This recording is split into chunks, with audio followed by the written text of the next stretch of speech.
مولانا galleries Ahmad عطاری مدنی، انہوں نے مرکزی جامعۃ المدینہ جہلم سے اپنی تعلیم کا سلسلہ شروع کیا تھا۔ اس وقت میں بھی تدریس کیا کرتا تھا۔ مولانا گلریز احمد عطاری مدنی، مالی اعتبار سے ان کی کیفیت بہت اچھی نہیں تھی۔ انہوں نے اپنے تعلیمی اخراجات پورے کرنے کے لیے جامعۃ المدینہ ہی میں کھانے پینے کی مختلف چیزیں لے کر آتے تھے، طلبہ کرام ان سے وہ چیزیں خریدتے۔ اس سے حاصل ہونے والی آمدنی سے یہ اپنے تعلیمی اخراجات پورے کیا کرتے تھے۔ کئی ایک صفات کے حامل تھے، شرافت، اس میں بھی اپنی مثال آپ تھے، نماز کی محبت تھی، نیک اعمال پر عمل کا سلسلہ یہ بھی ہوا کرتا تھا۔ اللہ تعالیٰ جل جلالہ کے فضل و کرم سے انہوں نے تدریس میں بھی اپنی خدمات انجام دیں، درس نامی پڑھاتے بھی رہے۔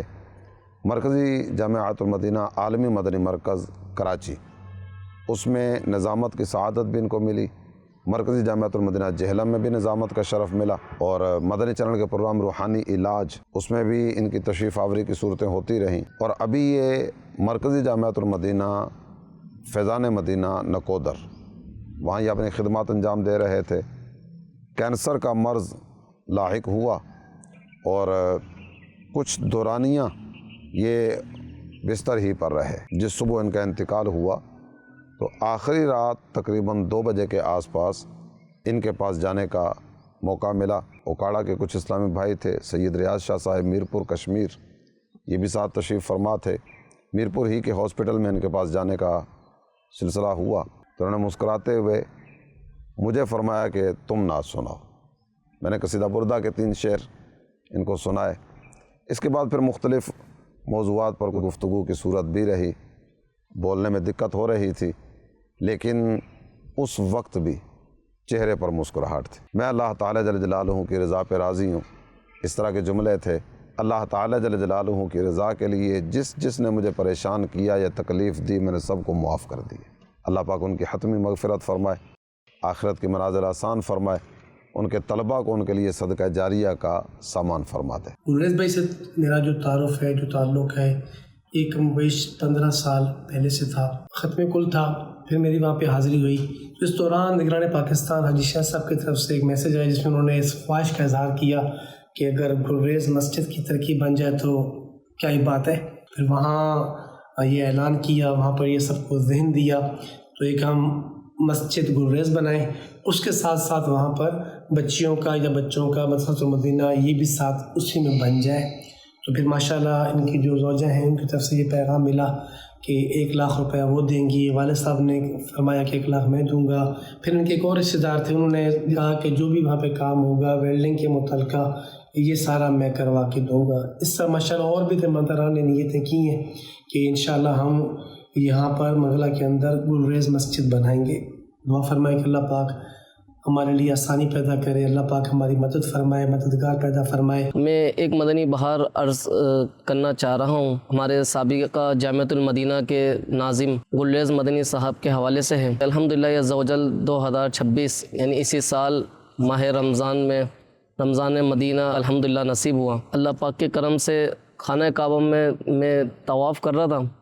طواف کے دوران 7ویں چکر میں میری نظر جو ہے وہ گلریز مدنی صاحب پر پڑی، کسی بزرگ کے ساتھ تھے۔ زمزم شریف کے جو کولر لگے ہوئے وہاں یہ کھڑے ہوئے تھے ان بزرگ کے ساتھ۔ حیرت سے ان کو دیکھتا رہا کہ ان کے متعلق جو ہے وہ پاکستان میں خبریں چل رہی تھیں کہ یہ ایک موذی مرض میں مبتلا ہیں، کینسر میں۔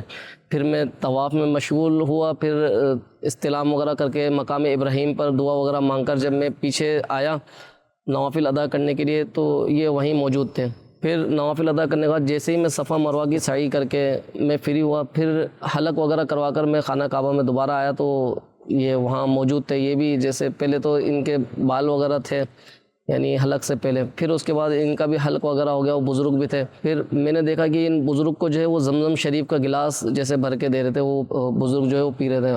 پھر اس کے بعد 27ویں روزے کو الحمدللہ رب العالمین بارگاہ رسالت صلی اللہ علیہ وسلم میں حاضری کا شرف عطا ہوا۔ مغرب کی نماز ادا کرنے کے بعد میں مسجد نبوی شریف سے جو ہے اندر سے باہر کی طرف آ رہا تھا اور یہ انہی بزرگ کے ساتھ اندر جا رہے تھے۔ پھر میں نے ان کو جیسے حیرت سے دیکھا، پھر میں نے مناسب بھی نہیں سمجھا کہ میں ان سے جیسے اس کی ان کی خبروں کے متعلق بات کروں، مجھے خود کو بھی یقین نہیں آ رہا تھا کہ کیسے جیسے ہو سکتا ہے کہ ماشاءاللہ یہ مدینہ میں موجود ہیں۔ مدینہ پاک سے واپسی پر جب میں پاکستان آیا تو 27 اپریل کو ہمارے ناظم جامعۃ المدینہ سابقہ جو ہے آفتاب بھائی، ان کے ذریعے ان کی خبر ملی کہ یہ انتقال کر گئے، تو پھر میں نے آفتاب بھائی سے ان کا تذکرہ کرا۔ اللہ پاک ان کی بے حساب مغفرت فرمائے، ان کے صدقے ہماری بے حساب مغفرت فرمائے۔ اللہ کریم مرحوم گلریز کو غریق رحمت فرمائے، ان کی مغفرت فرمائے۔ تو اللہ کرے مسجد پائے تکمیل کو پہنچے۔ میرا انقص مشورہ ہے کہ وہ فیضان گلریز کر دیں مسجد کو۔ دعوت اسلامی میں جو مسجدیں ہوتی ہیں اس کو فیضان اس کی علامت ہے۔ اور ویسے عام آدمیوں میں فیضان نہیں لکھا جاتا، جس پہ فیض ہو تو بھی تو ماشاءاللہ عالم تھے، اور مطلب میرا اس نظر ہے کہ بہت نیک عیسائی بھائی تھے اور بڑے عاشق رسول تھے، اور مجھے لگتا ہے کہ شاید یہ ولی ہوں، کہ یہ بستر علالت پر تھے، کینسر کے مریض تھے، ہاسپٹل میں تھے، اور وہاں مدینے میں بھی تھے۔ جب یہ مجھے بہار ان کی پتہ چلی میں بڑا متاثر ہوا، میں نے کہا یار یہ تو بہت ماشاءاللہ پہنچی ہوئی ہستی ہیں۔ تو میں نے مطلب بولا کہ یار مجھے جی چاہتا ہے کہ ان کے مزار کی حاضری دوں۔ یہ تدفین کہاں ہوئی ہے ان کی؟ میں سمجھا کراچی میں کہیں ہوئی ہوگی، تو پتہ چلا منگلہ شہر ہے نا کشمیر کا، شاید وہاں تدفین، اب میرے بس میں نہیں ہے حاضری۔ بہت اچھے بھلے انسان تھے، اللہ ان کے صدقے ہماری بے حساب مغفرت کرے اور ان کے اللہ پاک درجے بلند فرمائے۔ میں نیت کرتا ہوں انشاءاللہ میں بھی 25,000 روپے پیش کروں گا، انشاءاللہ میں حصہ لوں گا کہ مسجد میں۔ اپنے 25,000 روپے شامل کرنے کا فرمایا تھا تو وہ تو مجھے ہاتھوں ہاتھ مل گئے۔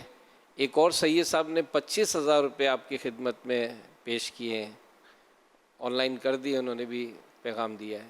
اب سب مل کے مسجد بنا دو یار، اللہ آپ سب کو برکتیں دے گا۔ جو مسجد میں چندہ دے گا انشاءاللہ اس کا جنت میں گھر بنے گا انشاءاللہ۔